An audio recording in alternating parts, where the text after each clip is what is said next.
بسم الله الرحمن الرحیم. هموطنان عزیز، بالخصوص جوانان محترم و بزرگوار عزیز ما، متاسفانه در اواخر یک مقدار مسائل تکنیکی است که از چوکات تکنیکی خارج شده و متاسفانه زمینه سازی کرده، بستر سازی کرده برای یک تعصب کلان در افغانستان.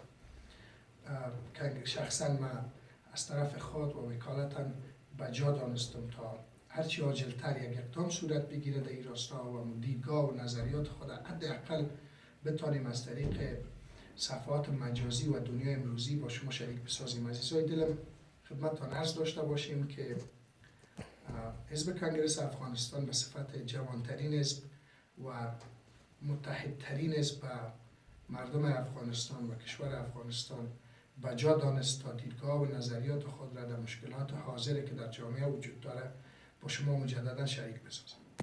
عزیزان دلم، خدمتتان بسیار واضح و شفاف عرض برسانیم که یگانه مسیری که میتونه بحران‌ها و مصائب حاضر افغانستان از افغانستان دور بسازه و ما را صاحب یک ملت با افتخار، یک کشور عزیز، توانمندی اقتصادی و مشکلات دور بسازه، وحدت ملی ماست. وحدت ملی به صفت یک شهروند، یک هموطن از سراسر مردم افغانستان، اقوام افغانستان میتونه که چالش‌های فرارای حاضر افغانستان حل فصل بسازه. خدمتتان عرض برسانیم که متاسفانه ما هر قدر خود را در کپسولای تنگ قومی، سمتی، زبانی تنگتر بسازیم، به همون قدر ما را از هم دیگه فاصله میده.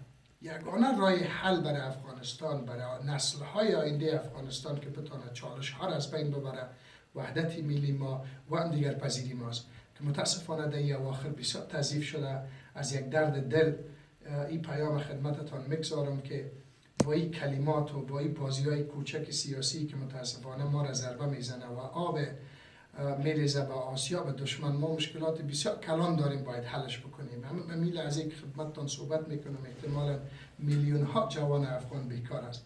شاید صدها هزار جوان ما و شما در راه به طرف اروپا رفتن از با وصفی که خوب میدانیم به مرگ میرن و ما داریم مصروف بعض مسائل تکنیکی میشیم که بالاخص میتونم یادآوری بکنم موضوع تذکره الکترونیکی و بودن افغانیت در بینش و نبودن افغانیت در بینش و همین مسائل. خب همین موضوع حل شده است و ما قانون اساسی افغانستان به صراحت گفته که هر آن کسی که در افغانستان زندگی میکنه به تابع از این کشور از به نام افغان یاد میشه.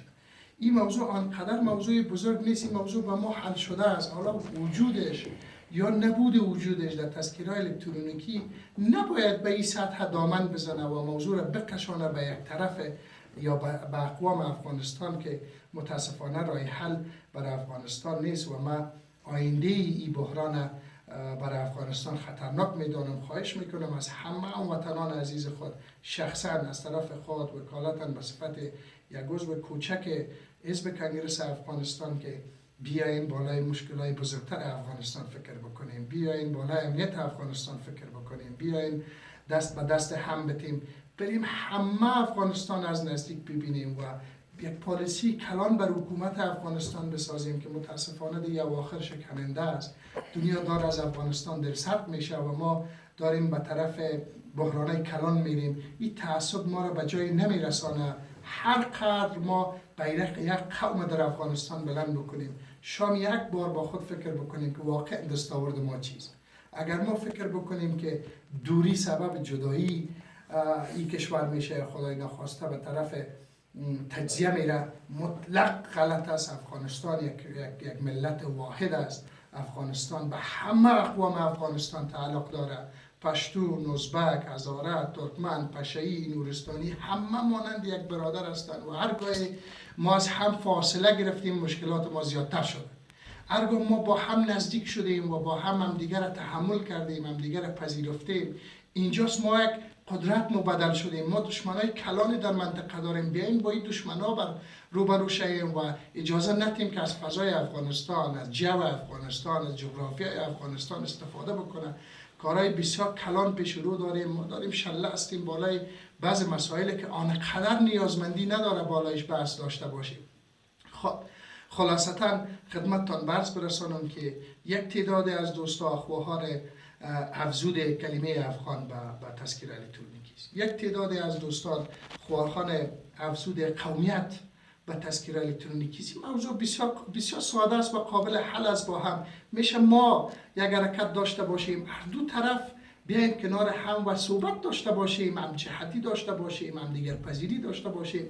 بدون از این ما افغانستان را ساخته نمیتونیم و این وظیفه ایمانی وجدانی هر شهروند افغانستان بالاخص جوان افغانستان است که از این تعصبات خود دور نگاه کنه، ورنه روز میرسه که این تعصب زمینه را زیاد بکنه، بستر بسازه بر دشمنای شدیدتر افغانستان. آنگاه است که شما دو زمان اجازه بدین بسیار برهنه‌تر خدمتتان عرض بکنیم. اگر داعش بر افغانستان آمد، نه دیگه پشتون اجازه میده این کشور آرام زندگی بکنه، نه تاجک اجازه میده، نه ازبک، نه هزاره، نه ترکمن، نه قزلباش، هیچ یکی از شما را اجازه نمیده که این کشور به راحتی زندگی بکنیم.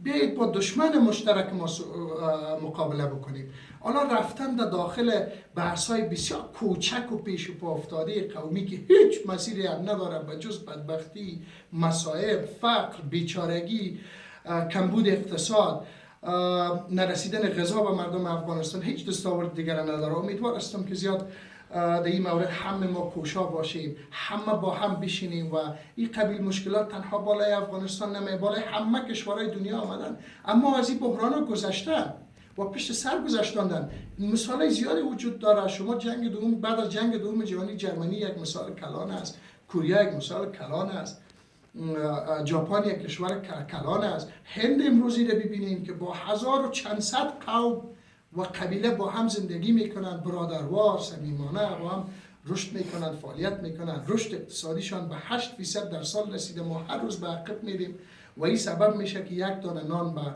به سر دسترخوان ما افزود نمیشه. همه بدبختی و مصائب بالای تعصب ماست. اگر ما این تعصب از بین نبریم، مطمئن باشین ما را از بین میبریم.